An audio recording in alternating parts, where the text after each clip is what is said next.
അപ്പോൾ എല്ലാവർക്കും എൻ്റെ വീട്ടിലേക്ക് സ്വാഗതം. അപ്പോൾ ഫസ്റ്റ് എൻ്റെ ഹാപ്പി ചിൽഡ്രൻസ് ഡേ. അപ്പോൾ ഇന്ന് ചിൽഡ്രൻസ് ഡേ ആയിട്ട് എൻ്റെ സ്കൂളിൽ കളർ ഡ്രസ്സല്ല, എൻ്റെ സ്കൂളിൽ എൻ്റെ വെനസ്ഡേ യൂണിഫോമാണ്. ഇന്ന് തേഴ്സ്ഡേ ആണ്. അപ്പോൾ ഇന്നലെ ടീച്ചേഴ്സ് പറഞ്ഞു സാധാരണ ഇടുന്ന ബ്ലൂ യൂണിഫോം മതിയെന്ന്. അപ്പം എല്ലാവരും ഇന്നത്തേക്ക് വേണ്ടിയ അത് പറഞ്ഞത്.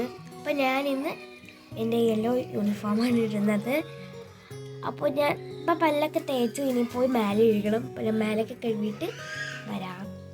അപ്പോൾ ഗായ്സ് കുളിച്ച് ഫ്രഷായിട്ട് വന്നിട്ടുണ്ട്. ഇനി നമുക്ക് ഒരു ഗെറ്റ് റെഡി വിത്ത് മീ എടുക്കണം. എൻ്റെ ഫോൺ ചാർജിലിട്ടേക്കാണ്, ചാർജില്ല. അതുകൊണ്ട് ഞാൻ എൻ്റെ മേക്കപ്പൊക്കെ കഴിഞ്ഞിട്ട് വരാം. ചെറിയൊരു വീഡിയോ ആണിത്, പെട്ടെന്ന് ഞാൻ മേക്കപ്പൊക്കെ കഴിഞ്ഞിട്ട് വരാം കേട്ടോ. അപ്പോൾ ഗായ്സ് ഞാൻ ഒരുങ്ങിയൊക്കെ വന്നിട്ടുണ്ട് കണ്ടോ. എൻ്റെ ഹെയറും കൂടെ ഒന്ന് കെട്ടിയാലേ ഞാൻ ഫിനിഷ് ലുക്കാവുള്ളൂ. അപ്പോൾ എനിക്ക് ഹെയറും കൂടെ കെട്ടണം.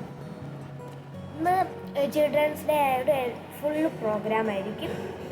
രാവിലെ 9 മണി തൊട്ട് 3:30 വരെ പ്രോഗ്രാം ആയിരിക്കും. അപ്പോൾ അതുവരെ ഫ്രീ ആണ്. അപ്പോൾ നാളെ എനിക്ക് പ്രോഗ്രാം ഉണ്ട്, കാരണം നാളെ സ്പോർട്സ് ഡേ ആണ്. ഞാൻ ഒന്നിനുമില്ല, ഓട്ടം ചാട്ടം അങ്ങനെ ഒന്നുമില്ല, എനിക്ക് അങ്ങനെ ഇഷ്ടമല്ല. അപ്പം ഫുൾ പ്രോഗ്രാം ആയതുകൊണ്ട് എങ്ങനെയെങ്കിലും ഹെയർ പിടിച്ച് കെട്ടിയാൽ മതി. ഞാൻ ഇപ്പോൾ കെട്ടുന്നത് ഇവിടെ നിന്ന് ഇങ്ങനെ ഫസ്റ്റ് മുന്നിലത്തെ ഹെയർ മാത്രം എടുത്ത് ഇങ്ങനെ ക്ലിപ്പ് കുത്തി വയ്ക്കാമെന്നാണ്. അപ്പോൾ ഞാൻ പോയി കെട്ടിയിട്ട് അതിങ്ങനെയൊക്കെ അറിയാം. ഞാൻ കെട്ടിയിട്ട് വരാം. അപ്പോൾ ഗൈസ് ഞാൻ മുടിയൊക്കെ കെട്ടിയിട്ടൊക്കെ വന്നു. അപ്പോൾ ഇന്നത്തെ വീഡിയോ ഇത്രയേ ഉള്ളൂ. അടുത്ത വീഡിയോയിൽ പിന്നെ കിടാം. അപ്പോൾ എല്ലാവർക്കും ബൈ. വീഡിയോ ഇഷ്ടപ്പെട്ടാൽ ലൈക്ക്, ഷെയർ, സബ്സ്ക്രൈബ് ഒക്കെ ചെയ്യണേ. അപ്പോൾ എല്ലാവർക്കും